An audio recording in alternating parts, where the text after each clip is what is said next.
Student, मैं हूं रंजीत कुमार आपके प्यारे से प्लेटफॉर्म आरके एकेडमी से। तो दोस्तों आज हम पढ़ेंगे हैज हैव हैड का कुछ रूल। तो हैज हैव प्रेजेंट में यूज होता है और हैड किस में होता है, पास्ट में। इसके पहले वीडियो में हम पढ़ चुके थे पास या रखना। अब की बार इस रूल में पास या रखना शब्द नहीं आएगा, लेकिन फिर भी बोध होगा हमारा पास या रखना के अर्थ में। एग्जाम्पल के लिए जैसे दोस्तों राधा के दो पैर होते हैं। राधा के दो पैर हैं। गाय के चार पैर होते हैं। आदमी के दो हाथ होते हैं। पास के अर्थ में आदमी के दो हाथ होते हैं, मतलब आदमी के पास आ रहा है ना, तो ऐसे ही आएगा रूल में। चलिए एग्जाम्पल के साथ मिलते हैं। देखिए आया है एग्जाम्पल हमारा पहला रूल। यदि वाक्य में के प्लस संज्ञा आए और कर्ता के पास कुछ होने या रखने का बोध हो तो ऐसे वाक्यों में भी हैज हैव हैड का प्रयोग करते हैं। क्या आएगा, के प्लस संज्ञा के रूप में।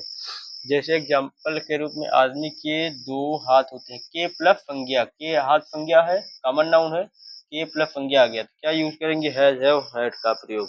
प्रेजेंट में रहेगा हैज हैव, पास्ट में रहेगा तो हैड। आदमी के दो हाथ हैं। A man has two hands.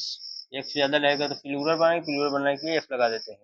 हाथी को एक सूंड होता है, यानी हाथी के पास। एन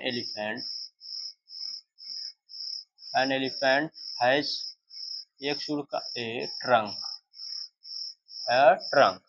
गाय के चार पैर होते हैं। गाय के चार पैर होते मतलब गाय के पास चार पैर होता है। बोध हो रहा है, पास भले नहीं है। A cow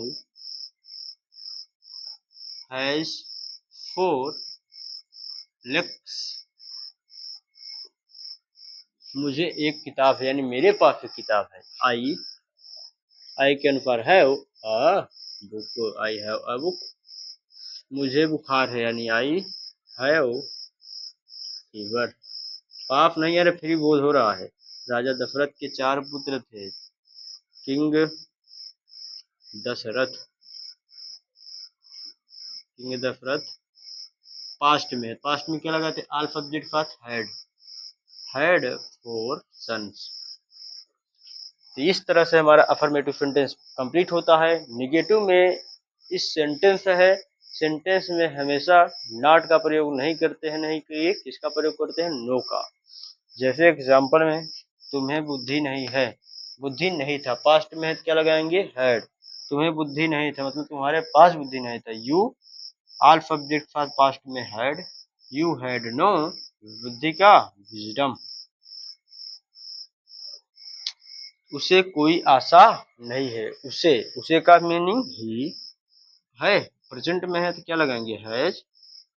आशा नहीं है तो नो आशा के होप, नो होप।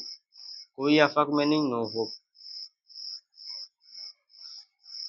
आ जाते हैं, ये हमारा इस तरह से निगेटिव भी कंप्लीट होता है दोस्तों। अपने आ जाते हैं इंटरोगेटिव सेंटेंस में, जो कि हमारे पास इंटरोगेटिव सेंटेंस कितने टाइप होता है, two type, SV type and WS type. इस टाइप का पहचान क्या था, जिस हिंदी वाक्य का प्रारंभ क्या से हुआ हो, लास्ट में लगा हो क्वेश्चन मार्क, ये होगा हमारा एसवी टाइप। डब्ल्यूएस टाइप का होता है जिस हिंदी वाक्य के बीच में कब, कहाँ, कैसे आए और लास्ट में लगा हो क्वेश्चन मार्क, तो हमारा होगा डब्ल्यूएस टाइप। एग्जाम्पल में जैसे पहले देखा क्या लगाते हैं, हैज हैव हैड लगाएंगे, फिर सब्जेक्ट, फिर मेन नाउन लिखिए, फिर ईटीसी। मेन नाउन मतलब मेन वाला नाउन।